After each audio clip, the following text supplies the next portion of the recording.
দর্শক, এই প্রসঙ্গে আলোচনার জন্য আমাদের সঙ্গে ভার্চুয়ালি যুক্ত আছেন গবেষণা প্রতিষ্ঠান সিপিডির সম্মানীয় ফেলো অধ্যাপক ডক্টর মুস্তাফিজুর রহমান। এ সময়ের ডক্টর মুস্তাফিজুর স্যার, আপনাকে এই সময়ের বাণিজ্যে স্বাগত। ধন্যবাদ স্যার। আমরা আসলে যেটি দেখছিলাম যে জুলাইয়ের দ্বিতীয় সপ্তাহ নাগাদ মুদ্রানীতি যে ঘোষণার কথা বলা হচ্ছে, আসলে এবার মুদ্রানীতি ভঙ্গিটা কেমন হওয়া উচিত বলে আপনি মনে করেন?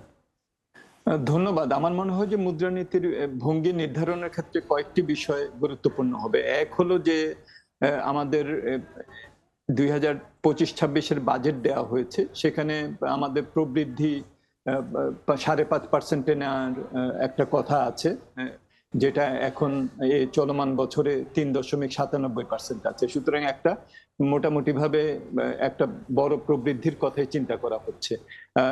প্রাইভেট সেক্টরের ক্রেডিট গ্রোথের কথা বলা হয়েছে 11%, এবং মূল্যস্ফীতি নামিয়ে নিয়ে আসার কথা বলা হয়েছে জুন 2026-এ 6.5%। এরকম একটা প্রেক্ষাপট আছে এই বাজেটের যে লক্ষ্যমাত্রা, সেটার প্রেক্ষিতে মুদ্রানীতিকে সেটা মাথায় রাখতে হবে। দ্বিতীয় সেটা হলো বেশ কিছু সূচকে তো আমরা দেখছি যে ইতিবাচক পরিবর্তন হয়েছে। রিজার্ভস এখন প্রায় 30-এর কাছাকাছি যাবে, IMF এর হিসাব অনুযায়ী $25 বিলিয়ন কাছাকাছি।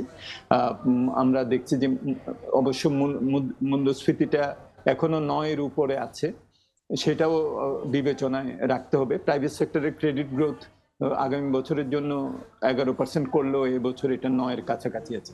এটাকে বিবেচনায় রেখে সংকোচনমূলক মুদ্রানীতির থেকে খুব বেশি বাইরে আসতে পারবেন বলে মনে হয় না। তবে আমার মনে হয় যে এখন প্রবৃদ্ধির দিকে এখন নজর দেওয়ার সময় আসছে।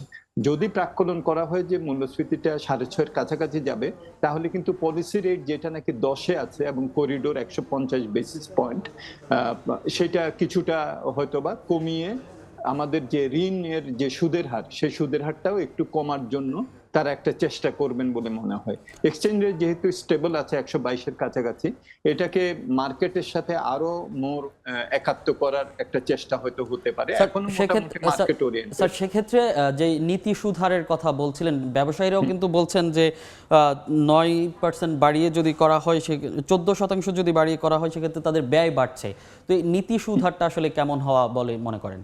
নীতি সুদ হারটা আমার মনে হয় যে এখন যেটা নাকি আমাদের পলিসি রেট, যেটা রেপো আছে 10, সেটা থেকে এখন এটা আরেকটু নিচের দিকে, হয়তো সেটা আগামী 6 মাসে কয়েকবার পরিবর্তনও করা সম্ভব, কিন্তু এখন এটাকে 9-এর কাছাকাছি নিয়ে আসা সম্ভব। কিন্তু নির্ভর করবে যে মূল্যস্ফীতিটা নিয়ন্ত্রণ কতটুকু আমরা করতে পারছি। সেটা যদি করা যায় 9-এর কাছাকাছি, তাহলে লেন্ডিং রেটের উপরেও এটার একটি ইতিবাচক প্রভাব পড়বে। আর দ্বিতীয় যেহেতু আমাদের যে নন পারফর্মিং লোন, খেলাপি ঋণ, এগুলোকেও একটা শৃঙ্খলার মধ্যে আনার চেষ্টা করা হচ্ছে, বিভিন্ন ধরনের মার্জার 5টা ব্যাংকের ইত্যাদি, সেটারও একটা সুফল আমরা সুদের হারের মধ্যে পেতে পারি। সুতরাং সংকোচনমূলক মুদ্রানীতি থেকে একেবারে বের না হয়ে আসতে পারলেও কিছুটা হলেও আমার মনে হচ্ছে কিছু স্বস্তি দেয়া যেতে পারে।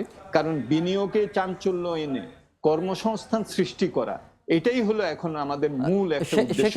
সেক্ষেত্রে স্যার, এই যে বিনিয়োগ এবং কর্মসংস্থানের জন্য সরকারের বা কেন্দ্রীয় ব্যাংকের কোন কোন দিকে আসলে নজর দেওয়া উচিত? একটা সেটা হলো যে আমাদের এক্সচেঞ্জ রেটটাকে স্টেবল রাখা, সেজন্য রিজার্ভ যাতে আমাদের বাড়ে সেটার দিকে নজর রাখতে হবে। দ্বিতীয় হলো যেটা ব্যাংকের সুদের হার, এই সুদের হারটাকে নিচে যদি আমরা রাখতে চাই, তাহলে পলিসি রেটটাকেও আমাদের কিছুটা কমাতে হবে। আবার আমাদের যে ব্যাংকিং যে সংস্কার, এই সংস্কারটাকেও আরো বেগবান করতে হবে। তাহলে আমরা প্রাইভেট সেক্টরের ক্রেডিট গ্রোথটাকে বাড়াতে পারবো। তবে প্রাইভেট সেক্টরের বিনিয়োগে চাঞ্চল্য আনতে গেলে কেবলমাত্র মনিটারি পলিসি দিয়ে হবে না, এটার সাথে অন্যান্য সামষ্টিক অর্থনৈতিক ব্যবস্থাপনা এবং রাজস্ব নীতি, এগুলো আমাদেরকে সামষ্টিকভাবে দেখতে হবে। জি, অসংখ্য ধন্যবাদ স্যার আপনাকে আমাদের সঙ্গে যুক্ত হওয়ার জন্য।